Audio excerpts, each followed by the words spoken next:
Hi, I'm Dave. This is the Cyderbaby show, and today I've got the pleasure of talking to Chris from Freedom Call. Hello, sir. Hello, Dave. How are you doing? I'm okay. We both seem to be in the sun, or out of the sun, as it were. Okay, so yeah, it was sun till today. So today it's raining, but it feels quite comfortable after this heat in the last weeks we were suffering in.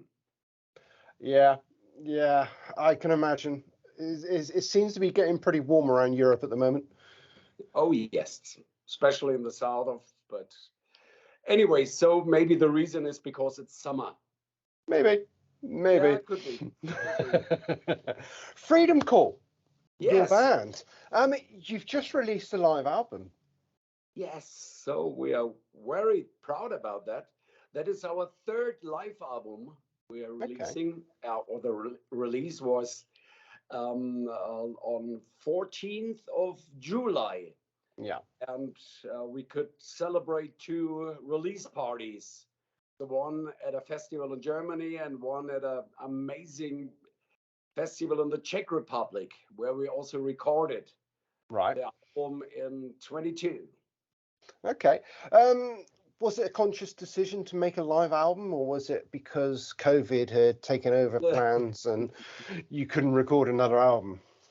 Yeah, so I think the reason of the pandemic, the COVID, couldn't be the reason because so it was not allowed to play any shows. Mm. Anyways, no, it was quite special this time because we didn't plan it in advance to record the show. Okay. And it honestly, the final decision to record the show with the video cameras and in audio, it was during our ride to the festival.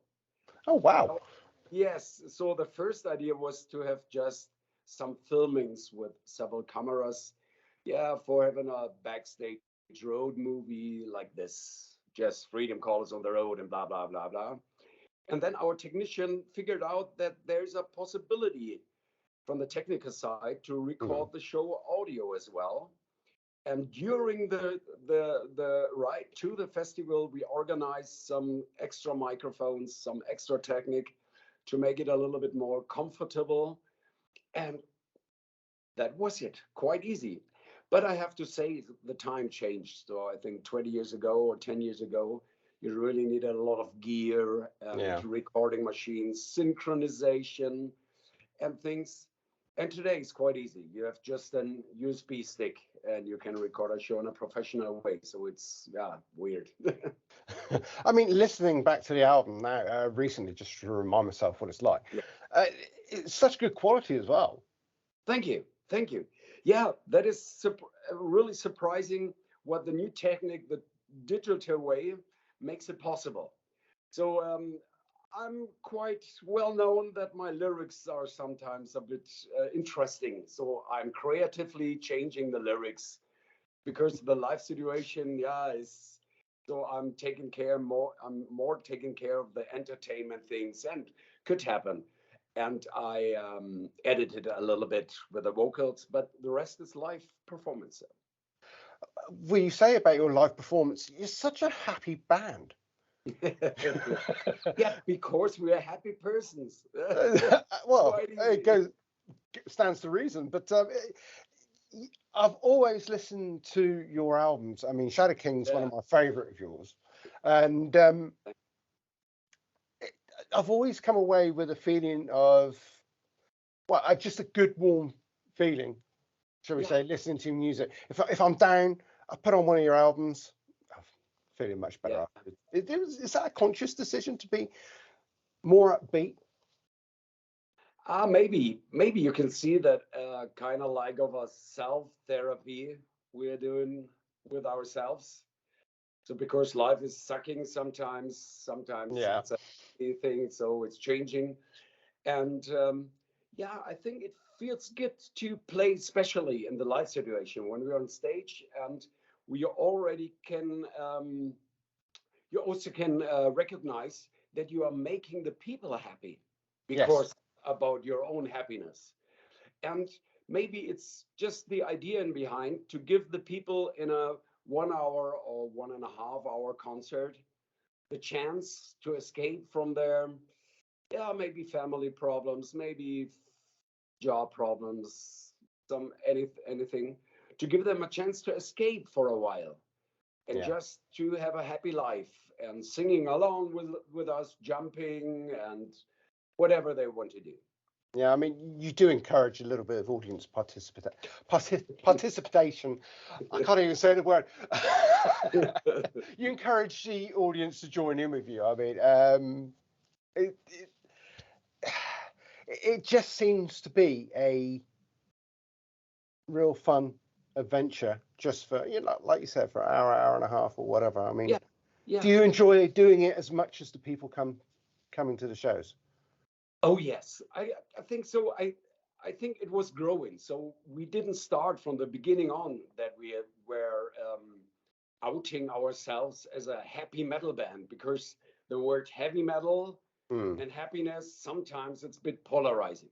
yeah, So the diehard and the true metal heads are, yeah, they're sometimes not really happy about that, what we are doing with our happy metal stuff.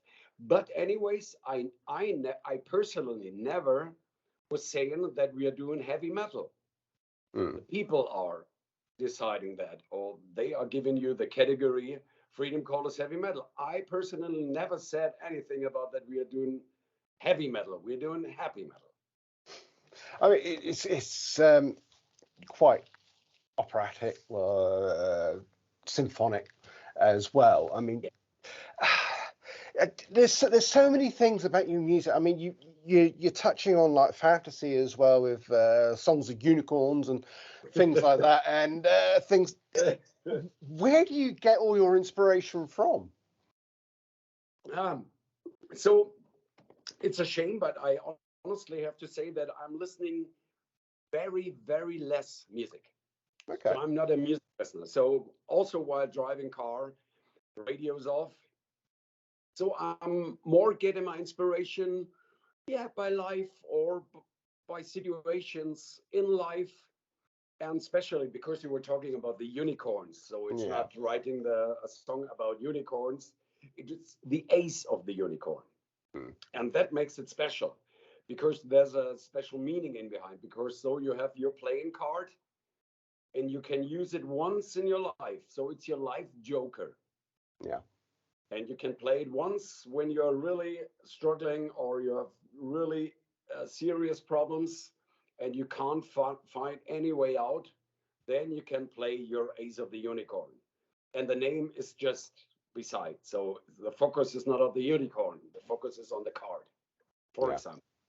So you've got quite a unique perspective on life as well. So you're not, you know, your overall philosophy on life then is, Yeah, so I think you have millions of bands and metal bands. You have millions of mm, metal bands, and all the single of every single of these bands, they trying to find a trademark. They trying to find a way to being unique, and there are not as many ways left you can find. yeah, And so we didn't do that on purpose, that we said, okay, maybe the part of the happy metal band is still available.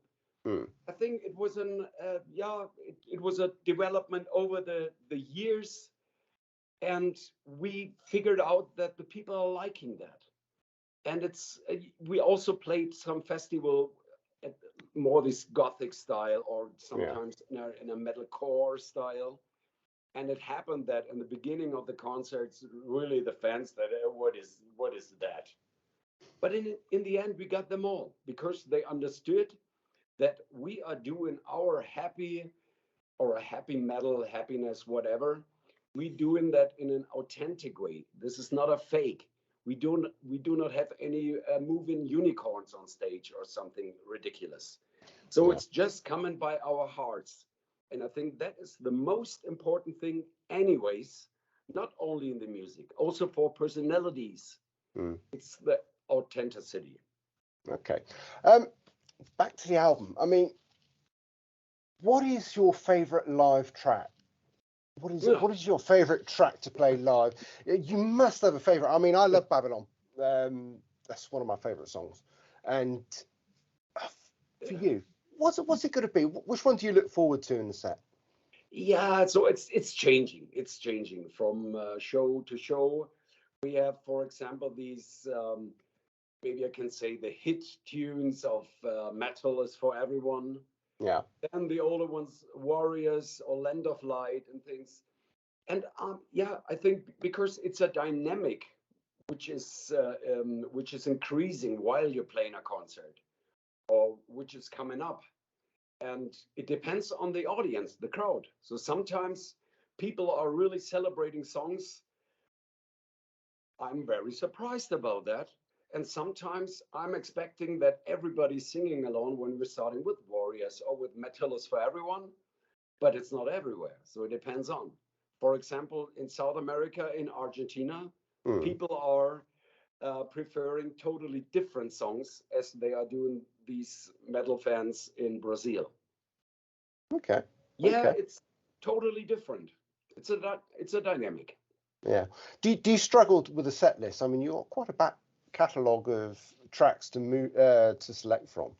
Yeah, Do you struggle cutting it down to just say an hour and a half show? yeah, it's always a mess. So yeah, but I think it's for every band. They have more than 3 or 4 albums. So when you have 2 albums, okay, and you're headlining, you play everything you have. Yeah, yeah, that's a So fair comment. that's a quite easy decision. But right now, so after the 10th studio album and EP and things, I think we have around 120 songs or Right. 130 or whatever. It's in the beginning of a new tour. It's yeah, it's a hard decision. So and we are discussing a lot, trying out, because you have to kick out some very good working songs. Mm, And but you never can kick out Metals for Everyone. You can't no. kick out Union of the Strong. You can't kick out Warriors. You can't kick out Land of Light. You can't, yeah, and you can continue, and Mm. then you're recognizing, okay, we can't kick out anything, but we have to because we got new songs. Yeah, But it's always a big discussion. yeah. Speaking of new songs, there is a fresh studio song on the actual album as well, isn't there? Yeah, yeah, the Metal Fest, the M.E.T.A.L Fest. Mm. Yeah. So I think I didn't invented the wheel twice, but I think if you have a title for a song, it's called the Metal Fest. You Mm. can't write a progressive metal ballad. I think you should have a quite catchy Yeah. song in the typical Freedom Call style.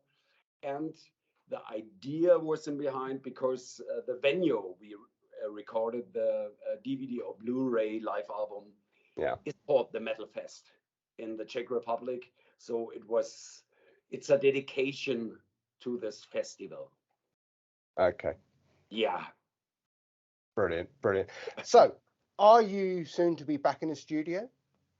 Oh yes. So I'm a constant songwriter. I'm doing things not only for Freedom Call, I also have my solo stuff. And Yeah. yeah, I think the pandemic, the COVID time, it cost a bit of energy and yeah, the lust of being creative or finding inspiration and things.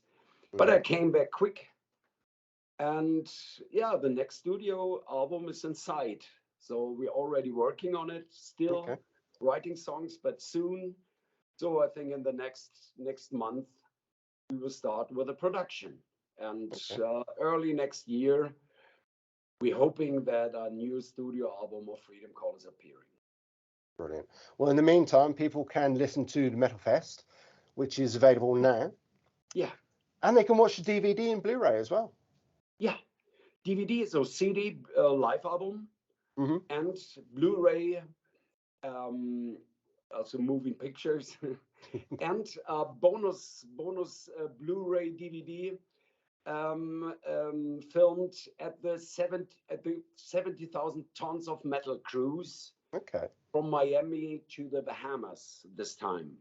So you not only can see a happy metal band on stage, you also can see them on the beach swimming, having fun. Well, Chris, I won't take up any more of your time. Thank you very much for taking the time to join me. Thank you so much, Dave. Good luck with your radio show. Oh, thank you. Thank you for your I, time. I need all the luck I can get at the moment. Okay. I wish you all the very best for the new album, and Okay, maybe we'll catch up again soon. Dave, nice.